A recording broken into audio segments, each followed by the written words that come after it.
The wagon didn't even slow down.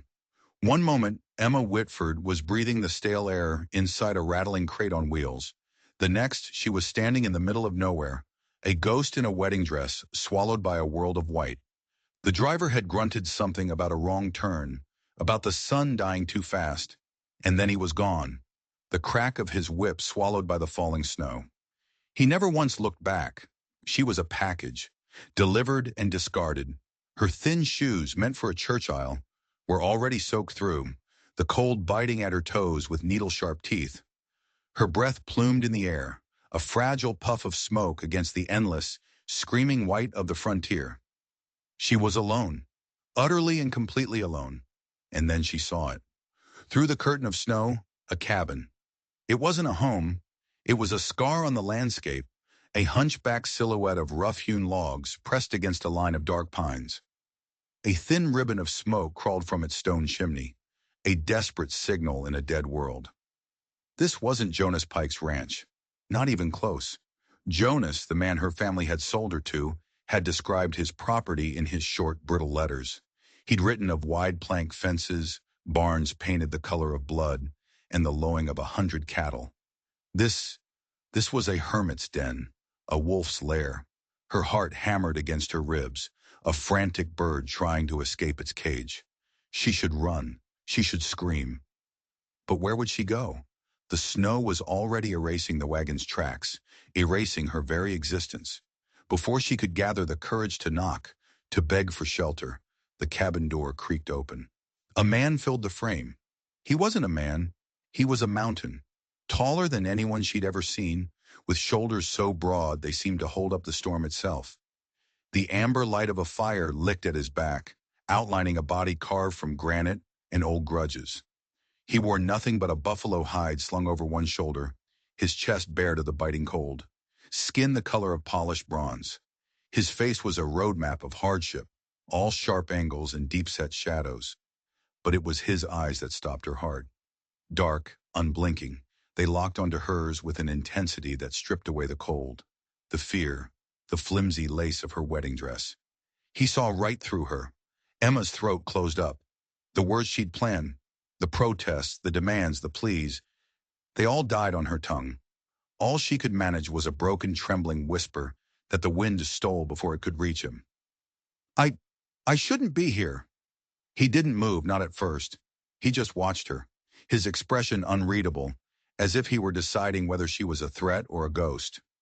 Then with a slow, deliberate calm that was more unsettling than any shout, he stepped aside. His voice, when it came, was as deep and quiet as the forest floor. "Don't be afraid," he said. "You are safe with me." The words were impossible, a gentle promise from a man who looked like he could tear down the sky with his bare hands. She stared, her body shaking so hard she thought she might shatter. Snowflakes clung to her eyelashes, melting like tears. The hem of her dress was a dirty gray ruin. Yet his gaze held no judgment. It held nothing but a strange, quiet certainty.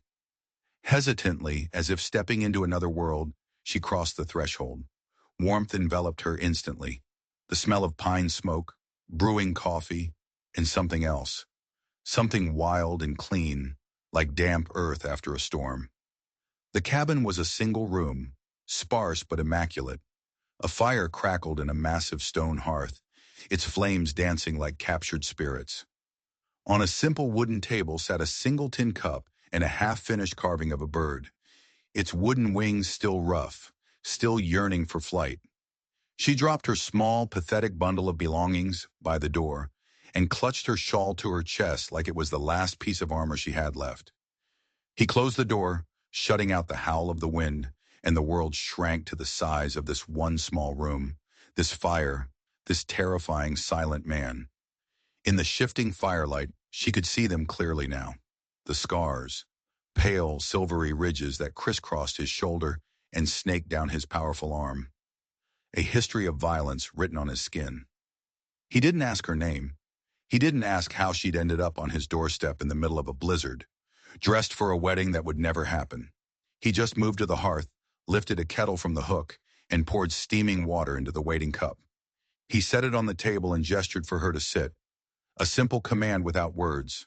Her knees gave way, and she sank onto the rough-hewn bench, her hands trembling and blue with cold, wrapped around the hot tin cup, the heat a painful, welcome shock. Shame burned hotter than the fire.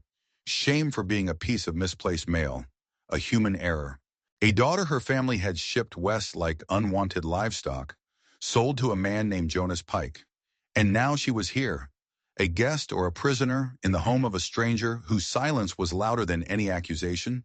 She had to say it. She had to make him understand. "You are," she began, her voice cracking, her eyes fixed on the dancing flames. "You are not Jonas Pike." A shadow of a smile touched the man's lips. It wasn't mocking. It wasn't cruel. It was something far more unnerving. It was knowing. "No," he said, his voice a low rumble, and that was all. He didn't rage. He didn't laugh. He didn't demand an explanation. He just sat there, a pillar of calm in the center of her storm, as if he knew that some things simply had to be endured. She took a sip of the drink. It was bitter, strong, and it grounded her. She dared to look at him again. His gaze was on the fire, not on her, as if her sudden dramatic arrival was nothing more than a minor interruption, like a log shifting in the hearth. Outside, the wind slammed against the walls, a chorus of angry ghosts demanding to be let in. A shiver, completely unrelated to the cold, traced its way down her spine. What would they say in town? The gossips, the church folk, the good wives, the bride-to-be delivered to the wrong door, spending a night under the roof of who? A savage? A hermit? Her reputation, the only currency she had, would be burned to ash by morning. And yet, when he shifted to place another log on the fire, she saw the quiet, deliberate care in his movements, the raw power held in check. No one had ever treated her with such unspoken gentleness. Not her father, who'd signed her future away with a scratch of a pen. Not her brothers, who treated her like a shadow in their house. And certainly not Jonas Pike, whose letters were all commands and expectations, a list of duties for the servant he had purchased. Here, in this wrong place, with this wrong man, she felt a strange, terrifying thing. She felt like she could finally breathe. She gathered what was left of her courage. "I was meant for another," she said, the words feeling flimsy and foolish in the heavy silence. "They left me here by mistake." His dark eyes lifted from the fire and met hers. There was no surprise in them, no pity, only a deep, weary recognition, as if he understood that mistakes were the very foundation of the world, and all that mattered was what you did in the aftermath. "Then the storm," he said, his voice resonating in the small space, "has chosen you a different path." Her heart seized. A different path? No, this wasn't a path. It was a cliff. She wanted to scream that her path was set, that she belonged to Jonas Pike, that this was all a terrible, terrible error. But the words caught in her throat. Who was she trying to convince? This man or herself? She took another sip of the bitter drink, the warmth spreading through her chest, and let the silence settle around them again. It wasn't an empty silence anymore. It was something else. A shared space. A silent vow against the storm raging outside.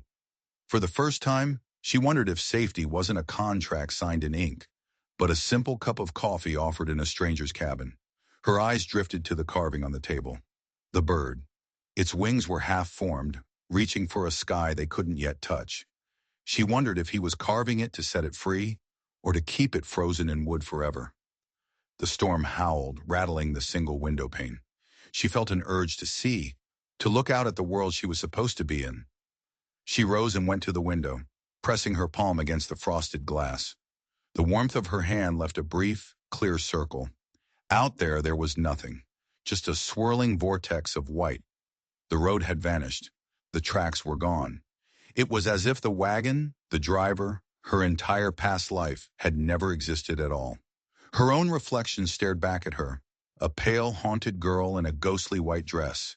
And behind her, reflected in the glass, was his towering figure, standing by the fire, silent, steady, a guardian at the edge of the world. Her breath hitched in her throat, and a terrifying new thought took root in her mind. What if she hadn't been misplaced? What if she had been delivered? Just then, a new sound cut through the howl of the wind. Faint but unmistakable. The rhythmic pounding of horse hooves getting closer. Someone was coming. Someone was riding through the heart of the storm. The world was born again in silence and blinding white. By morning the storm had passed, leaving behind a landscape buried deep, every sharp edge softened, every sound muffled. Smoke curled from the cabin's chimney, a fragile question mark against a pale, bruised sky. Emma stood at the open door, the chill air a shock against her skin. Over her wedding dress, she wore a heavy wool shawl, faded and soft, that the silent man had draped over her shoulders as she'd finally drifted into an exhausted sleep by the fire. She hadn't even noticed him do it. The weight of it was nothing, yet it felt like an anchor, holding her fast against the trembling that still lived deep inside her. He stood beside her, his name still a mystery. He was a giant wrapped in buffalo hide, his presence a silent challenge to the morning. He hadn't asked her to stay, but he hadn't told her to leave either. His silence was a strange kind of freedom, a blank page she was terrified to write on. But she couldn't stay here forever. She had to face the town. She had to face Jonas Pike. She had to correct this mistake before it consumed her. She took a step forward, her thin shoes sinking into the deep snow. And when she started walking, he followed, a pace behind, his long shadow stretching out before her like a shield. Reaching the town was like walking into a courtroom where the verdict had already been decided. Men stopped shoveling, leaning on their tools to watch them pass. Women at the water pump paused, their buckets forgotten, their eyes sharp and cold. The whispers followed them, clinging to the air like frost. "That's her, Pike's bride, the one who got lost." Lost? Or just found a different bed for the night? Fool girl, with him, she's ruined. Each word was a tiny shard of ice against her skin. She pulled the shawl tighter, her chin tucked to her chest, wishing she could disappear. But behind her, she could feel his steady presence. He didn't hurry. He didn't flinch. He walked as if the town and its judgment were nothing more than scenery. And that silent defiance gave her the strength to put one foot in front of the other. Then a figure blocked their path. Sheriff Amos Briggs. He was a bull of a man, with a gray beard stained by tobacco and a silver badge that seemed to suck all the light from the morning sun. "Miss Whitford," he boomed, his voice a weapon designed for public humiliation. "You were expected at the Pike Ranch. What business have you coming from that direction? With that man?" His eyes, hard as river stones, flicked to her silent companion, dripping with a contempt that felt old and personal. Emma's mouth was as dry as dust. "The wagon, it left me there," she stammered. "It was a mistake." "A mistake?" the sheriff repeated, his lips curling into a sneer. He took a step closer, his voice dropping to a low, menacing growl. "Or a choice? You listen to me, girl. That man is trouble. He's a ghost that this town would rather forget. You will present yourself to Jonas Pike before this week is out. Do you understand me? Or there will be consequences." Her companion said nothing. He simply met the sheriff's glare, his face an unreadable mask of stone. His silence was more powerful, more defiant, than any shout could ever be. Sheriff Briggs spat a brown stream of tobacco juice into the pristine snow near the man's feet, a clear act of disrespect. But the man didn't even blink. Frustrated, the sheriff grunted and stomped away. But the damage was done. The whispers grew louder, bolder. Emma needed supplies, a reason to be here, other than her own shame. She pushed open the door to the general store, the little bell above it sounding like an alarm. The air inside smelled of flour, leather, and smoked bacon, but it was thick with the stench of judgment. Martha Vale, the shopkeeper's wife, a woman with a face like a clenched fist, leaned over the counter to another woman, her voice a stage whisper meant to carry. "Poor thing, probably doesn't have a lick of sense. But once a woman spends a night under a savage's roof, she's marked. No decent man will have her now." Heat flooded Emma's face. She turned away, pretending to examine a bolt of calico, her fingers trembling. She felt 100 eyes on her back, dissecting her, condemning her. She was a marked woman, ruined. And that's when the door opened again. It was Jonas Pike. He was tall and handsome in a cruel sort of way, with a dark, expensive coat and boots polished to a mirror shine. His eyes scanned the store and landed on her, a slow, predatory smirk spreading across his face. "Well, well," he drawled, his voice loud enough for everyone to hear. "The lost little dove finally flies out of the woods. I was beginning to wonder if you had the sense to leave your host." He shot a mocking glance at the silent man who stood like a statue by the door. "I trust he gave you a warm welcome." The insinuation was as sharp and dirty as a rusty knife. Shame and anger warred in her chest, choking her. Before she could find her voice, her silent protector took a single step forward. He didn't touch her, but his shadow fell over her, a sudden eclipse of the morning light. The air in the store crackled with tension. Jonas Pike's smirk faltered, a flicker of uncertainty in his eyes. The store fell so quiet you could hear a mouse breathe. And in that silence, Emma found her strength. She lifted her chin and met Jonas Pike's gaze. Her voice was quiet, but it cut through the room like glass. "I am not your dove, Mr. Pike," she said, "and I belong to no man." Jonas's eyes went hard. For a second she thought he might strike her, but he just stared, his face a mask of fury, before composing himself with a visible effort. He tipped his hat in a gesture of false politeness, the smirk returning, but this time it was brittle. "We'll see about that," he muttered before turning on his heel and leaving the store. The whispers exploded the moment the door closed behind him, but Emma barely heard them. She was watching the silent man. He walked to the counter, ignoring Martha Vale's sour expression, and placed a few coins down. He wasn't buying flour or beans. He was buying a shawl, a simple thing of faded blue wool, trimmed with delicate hand-sewn beads. He lifted it with a strange reverence, and then, in front of the entire gawking, whispering store, he turned to Emma. With a gentleness that seemed impossible for his large, scarred hands, he draped the new shawl over her shoulders, replacing the old, faded one. He didn't say a word. He didn't have to. It wasn't a gift. It was a declaration, an act of grace in a place that had none. The warmth of the wool seeped into her skin, but the warmth of the gesture went deeper, right into her soul. It was a shield, a banner, a silent statement that she was not ruined. She was protected. When they stepped back out into the cold afternoon, the whispers followed, but they sounded different now, less certain. The town had tried to brand her with shame, but this silent, mysterious man had just marked her with dignity instead. As they began the long walk back to the cabin, the crunch of their boots the only sound, her mind raced. Who was he? Why would he do this? What did he want from her? The questions were a whirlwind inside her. As the cabin came into view, a thin curl of smoke rising against the darkening sky, she paused. It was no grand ranch. It was a shack at the edge of the world. But it was the only place she had been shown any kindness. The only place she had been treated as more than a commodity. She lifted her chin, the beaded fringe of the new shawl brushing against her cheek. The town would not stop talking. Jonas Pike would not give up. This was far from over. She turned to face the man beside her, ready to ask his name, ready to break the silence between them. But as she opened her mouth, a sound made them both freeze. It wasn't the wind. It was a twig snapping in the dark woods behind the cabin. They weren't alone. Someone was watching them.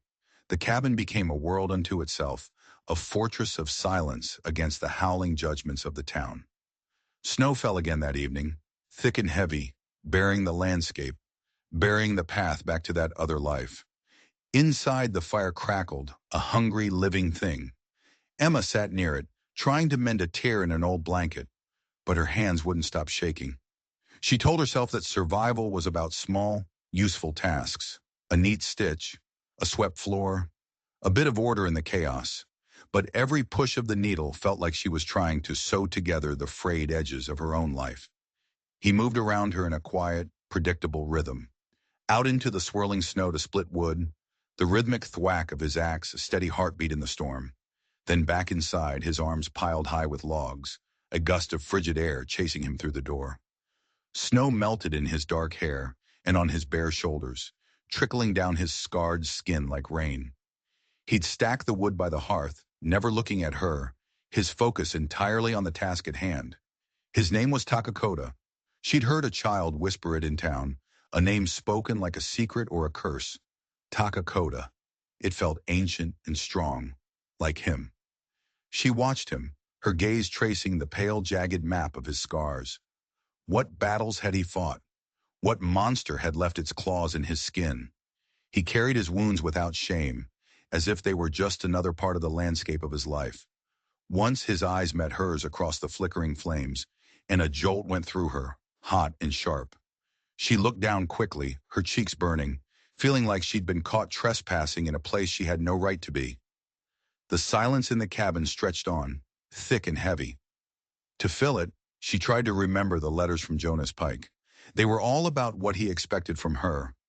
A wife to cook his meals, mend his clothes, warm his bed, and give him sons. He never once asked what she wanted, what she dreamed of. He was buying a function, not a person. She compared that cold, demanding prose to this man's silence.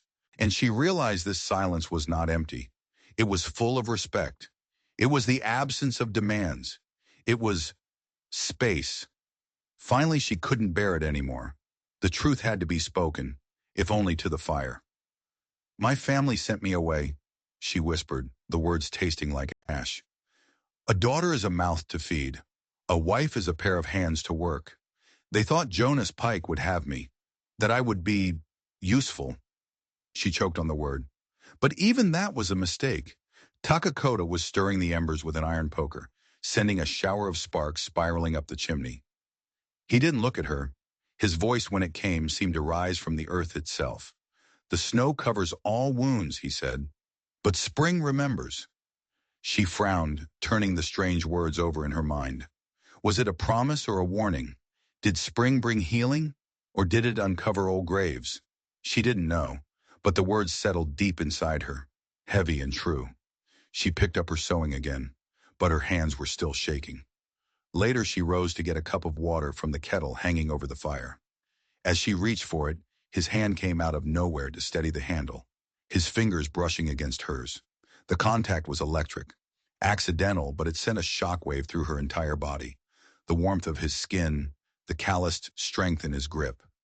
She pulled her hand back as if she'd been burned, her heart hammering against her ribs. He didn't react. He just turned back to the small table, picking up the piece of wood he was always working on. The bird. His knife moved with a slow, hypnotic grace, shaving away tiny curls of wood. Each cut was deliberate, patient, as if he were shaping not just wood, but time itself. She watched his powerful hands perform such a delicate task, and a question bloomed in her mind, too bold to ask aloud. Was he carving the bird to trap it, or to set it free? Night fell, and the storm raged with renewed fury. The cabin groaned under the assault. Emma lay under the mended blanket, but sleep was a distant country. The faces of the townspeople floated in the darkness behind her eyes, the sheriff's cruel sneer, Martha Vale's pinched, judgmental mouth, Jonas Pike's possessive smirk. They had already written her story, the fallen woman, the savage's whore. Shame was a physical weight, pressing down on her chest, making it hard to breathe. But through the roar of the wind, she could hear the steady, rhythmic scrape of Takakota's knife. Scrape, scrape, scrape. A sound that was both harsh and gentle, a sound that was shaping something new out of the silence. She turned her head. He was still there, sitting at the table, his broad shoulders hunched in concentration, the firelight gilding his scarred skin. And in that moment, something inside her shifted. A lock she didn't even know was there, rusted shut with fear, finally clicked open. She wasn't afraid of him. She was afraid of them, the town, the gossips, the righteous men with their hard eyes and cruel laws. But this man, this silent, scarred giant, he had shown her nothing but quiet kindness. In this wrong cabin, she felt seen, not as a burden, not as a bride, not as a mistake, but just as a person, a soul trying to survive the storm. A whisper escaped her lips, so quiet she barely heard it herself. "I am not unwanted." The words were fragile, but they felt real. It was the first truth she had spoken that was entirely her own. The next morning, the storm had broken. The world outside was a pristine, untouched wilderness of white, the sunlight on it so bright it hurt to look at. Takakota was outside, his axe ringing in the clean, cold air. Emma stood in the doorway, the blue shawl wrapped tight around her. She watched the easy power of his movements, the way he worked without hurry, without complaint. Each swing of the axe was an act of survival, a testament to his endurance, and she felt a new feeling stirring in her chest, something that felt dangerously like hope. When he came back to the cabin, their eyes met across the snowy yard. She wanted to thank him for the fire, for the coffee, for the shawl, for his silence, which had become a strange kind of sanctuary. But the words were too big, too clumsy. Instead, she just gave him a small, simple nod, and he nodded back. An entire conversation, an entire agreement, passed between them in that one silent gesture. That evening, the cabin felt different. The silence was no longer tense. It was comfortable, companionable. Emma gathered her courage and sat at the table across from him. He pushed the carving into the center of the table, into the pool of light from the lamp. The bird was almost finished. Its wings were fully formed now, spread as if in the moment just before flight. She reached out a hesitant finger and traced the delicate grain of the wood. "Why a bird?" she asked, her voice barely a whisper. His dark eyes, usually so guarded, seemed to soften. He looked at the carving, and then at her, and his answer struck her to the very core.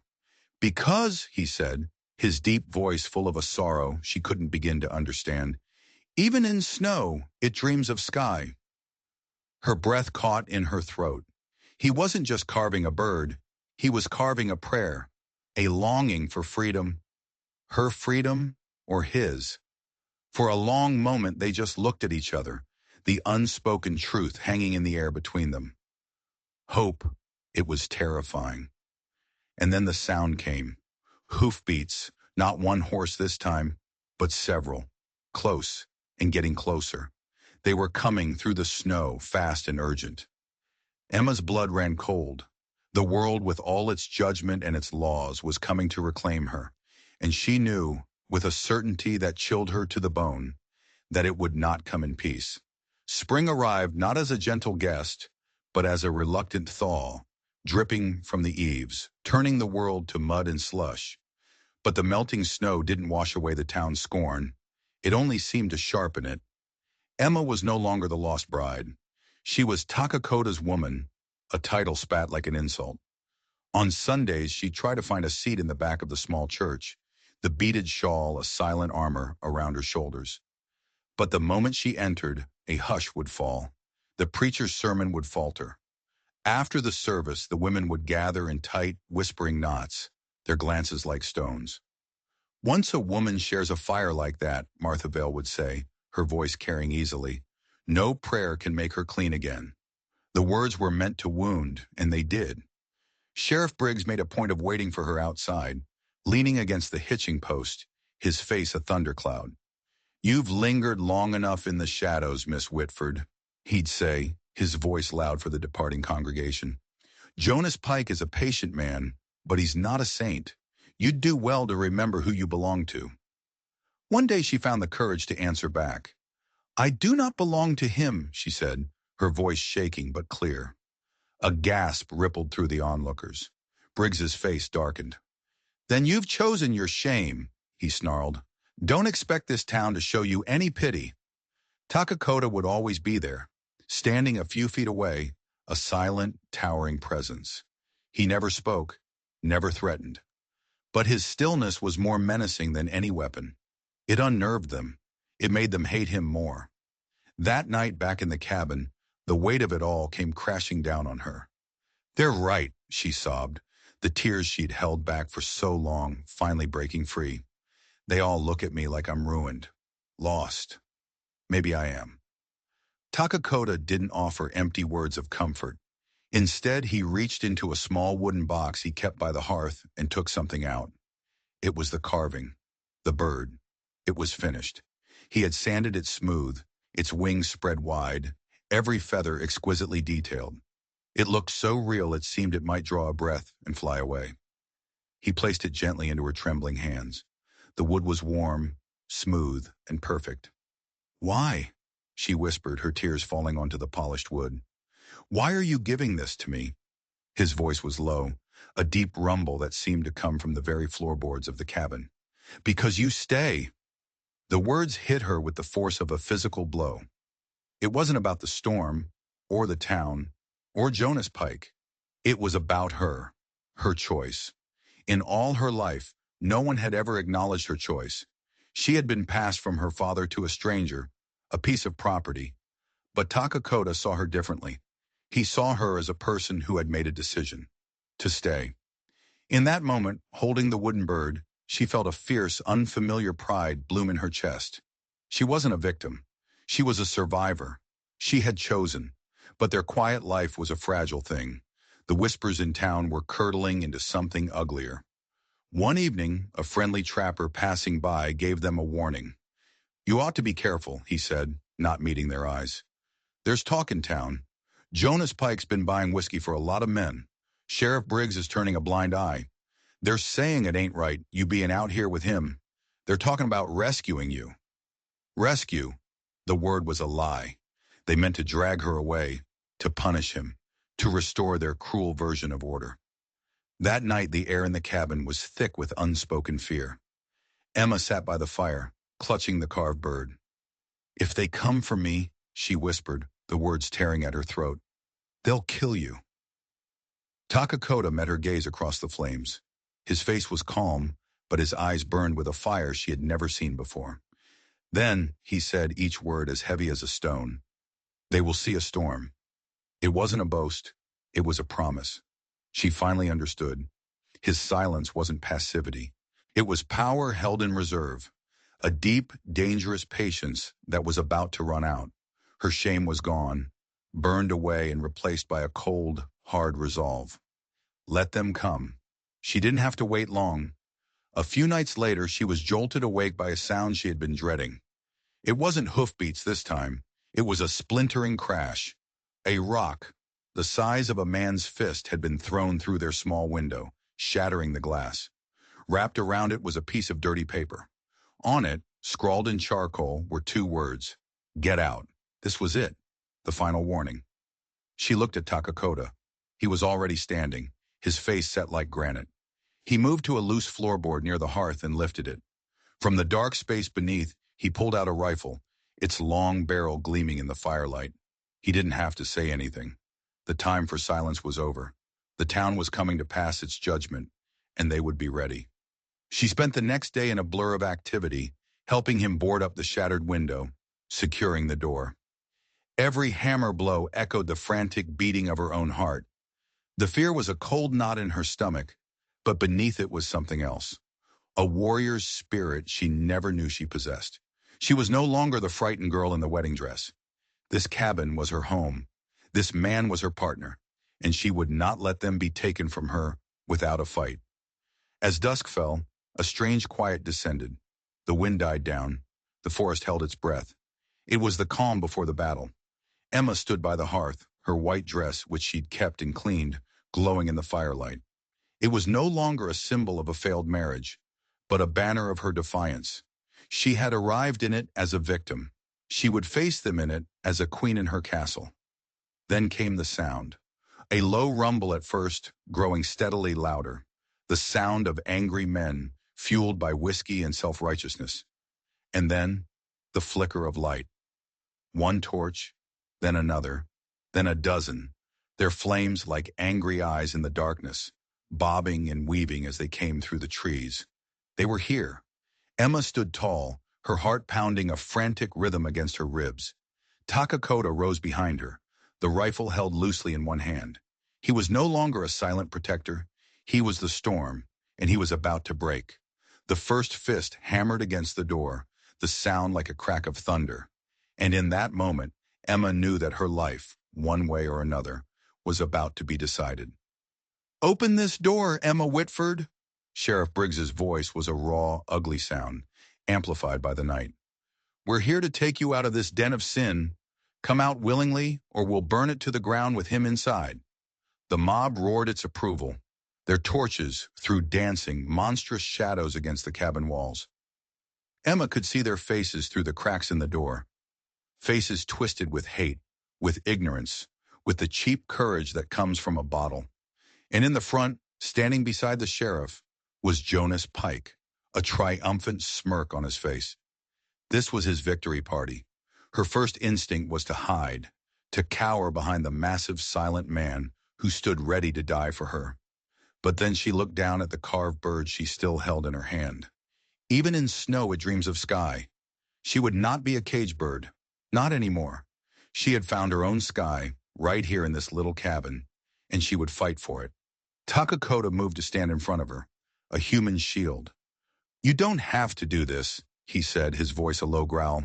"No," she said, her voice clear and steady, all its trembling gone.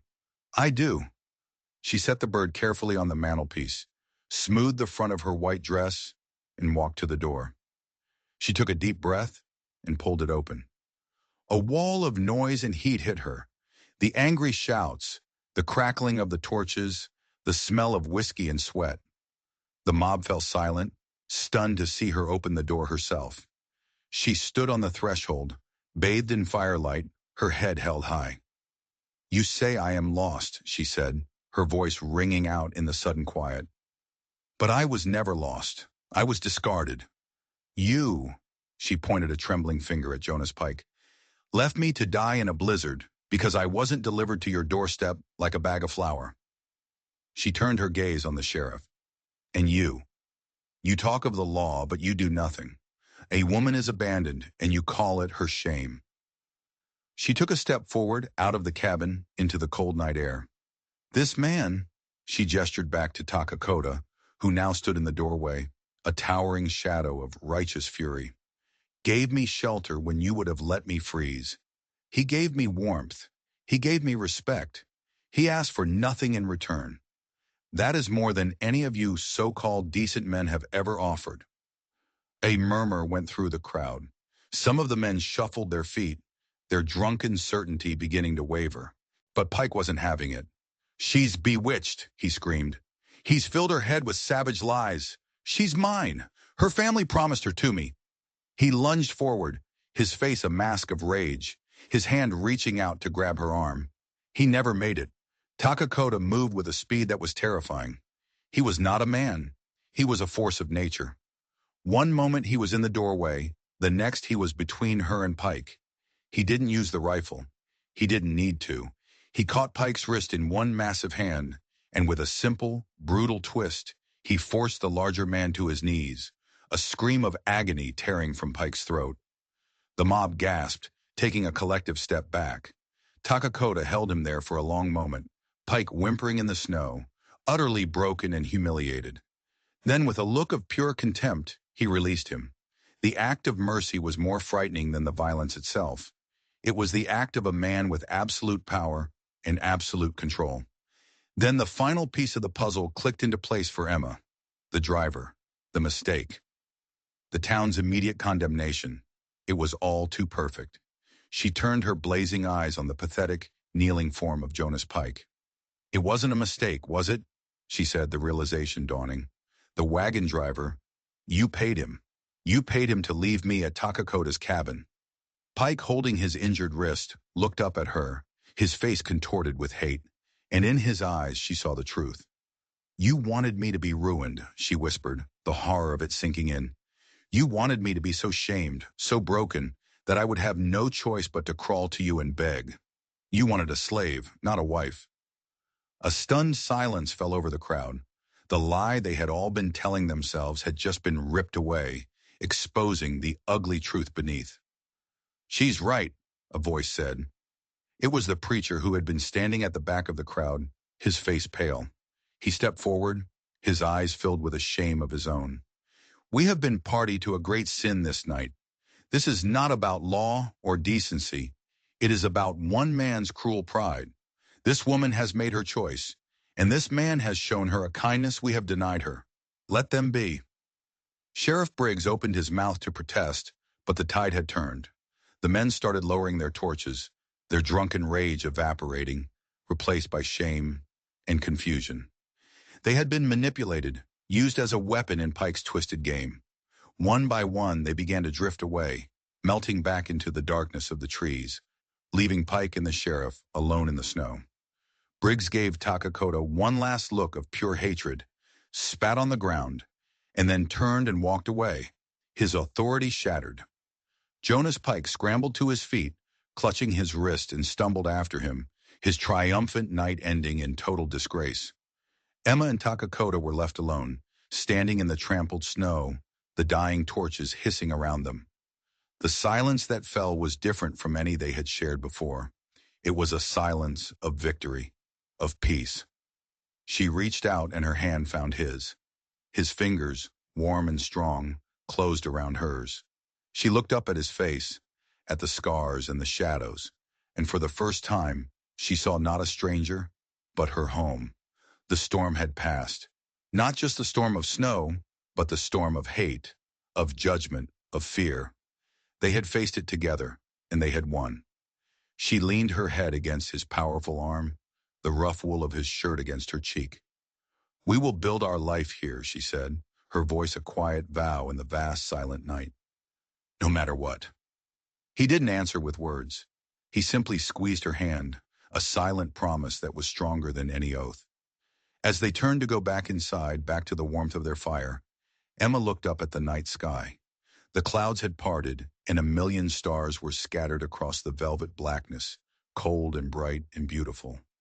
Above them, in the heart of the cabin, the carved bird waited, its wooden wings spread, forever dreaming of this very sky. It wasn't a dream anymore. It was real. They were free. They say that cabin still stands, tucked away in the pines, weathered by 100 seasons but unbroken. And they say that the family that grew there was known for their quiet strength, their fierce loyalty, and a kindness that could calm any storm. The story of the girl in the wedding dress and the silent man who gave her shelter became a legend on the frontier. A story about how, sometimes, the wrong path is the one that leads you exactly where you need to be. It's a story about how home isn't a place you're sent to, but a choice you make and a truth you fight for. What would you have done in her shoes? Would you have run back to the town and its cold comforts? Or would you have stayed and faced the storm? Let me know your thoughts in the comments below. And if you enjoyed the story of courage and justice on the frontier, don't forget to hit that subscribe button and turn on notifications. You won't want to miss the next story we have waiting in the shadows for you.